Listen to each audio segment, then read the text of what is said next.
A quick video on the agricultural commodities that we follow and give you guys some buy sell updates. We're holding ags long term. We definitely are in belief that the La Nina is here. It's going to be a strong La Nina. I think it's going to be amplified and extended due to both the Atlantic and the Pacific going cold.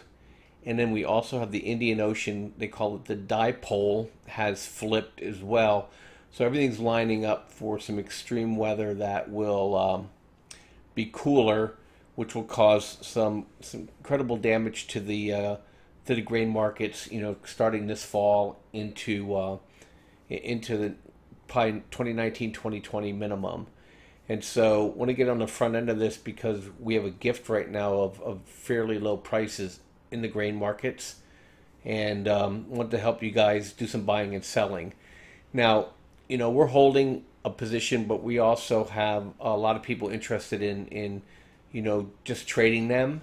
We're building a position and lowering cost, and that's kind of the purpose of today's video to show you how you can do that and do that with our signals. So just look here. This is a 4-hour chart, and it's on wheat, and I usually trade on the hourlies, but I don't think you want to just be jumping in and out of these things, like a jumping bean here to build a position. I don't think you have to do that. I think the market will give us some good opportunities to buy and sell without having to worry about getting the very best penny.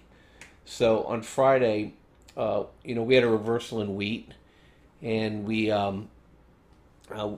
think this is the beginning of the move higher.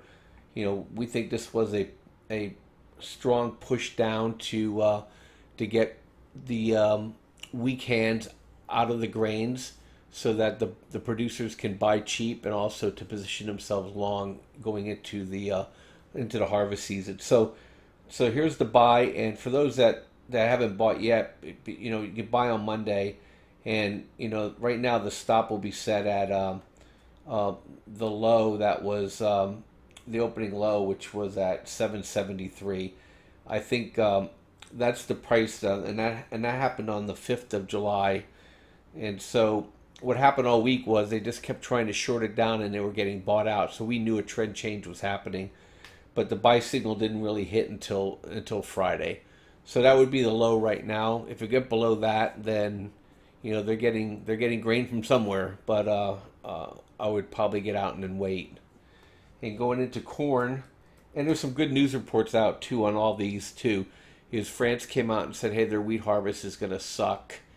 China already said theirs is going to suck, and Canada is taking wheat production out of acreage and putting in beans. And then this week, corn, which everybody said was going to be bumper crop, Brazil comes out. They're the second largest exporter of corn last year. They're going to be an importer. Their crops are down 25% over last year. It's just a mess in Brazil. And these governments lie. So China and France and in Brazil, they're going to keep reducing their forecasts. They just tell you what you have to know when you have to know it, and to protect their farmers' prices. But it's going to be it's going to get far worse. And after July, with our weather patterns, the USDA came up with an extremely optimistic forecast, which they always do in June, and they always have to revise it in September. And if you're a conspiracy theorist, you'd think, hey, maybe they're in cahoots with the big ag buyers, I just like they do with gold and silver and the bullion banks. So they're probably trying to drive costs down so they can buy cheap. Notice your bread prices. We're at 10-year low wheat. I notice I don't have 10-year low prices on my bread. So the boys in the middle are pocketing the difference. Well, I think that's going to change, and I think they know it, and I think they're positioned to be long the futures on these.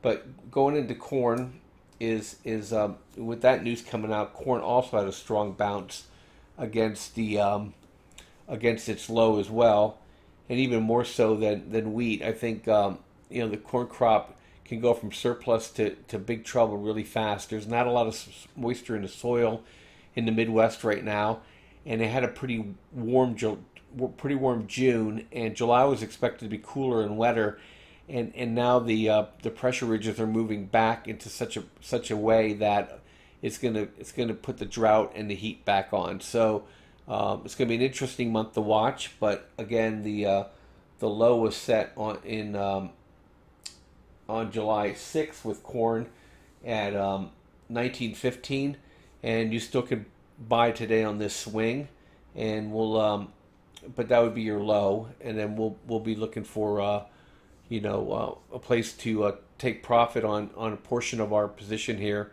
and look for another swing to keep moving up. I think this move probably could take us back up into the mid 21 area though. Now, one last one that's on the bullish side is coffee. I'm pretty bullish on coffee long term. The last La Nina, coffee prices at the commodity level doubled, and so I'm expecting coffee or Joe here in this sense to be in the 36 area, and for coffee in the futures to be over 300.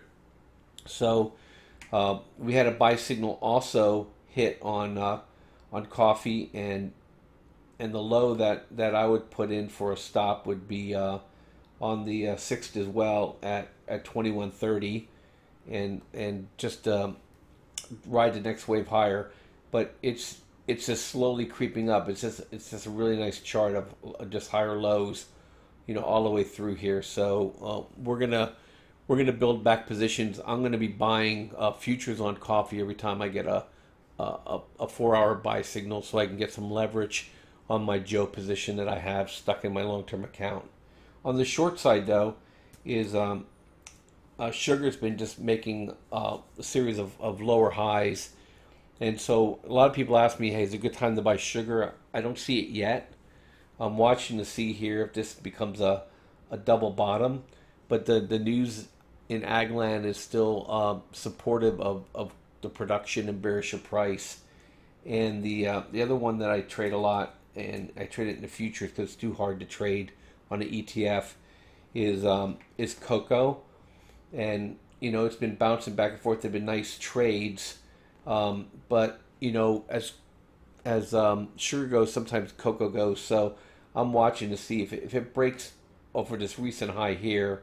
I'll get more active buying again. In the meantime, I'm just sitting and watching to see.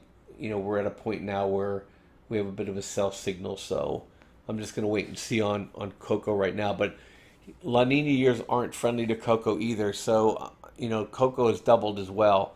I'm just not prepared to jump in yet because I don't know if it's going to get a push down like we had with wheat and corn, and I just prefer not to do the drawdown. I want to see if I can get a trend back again.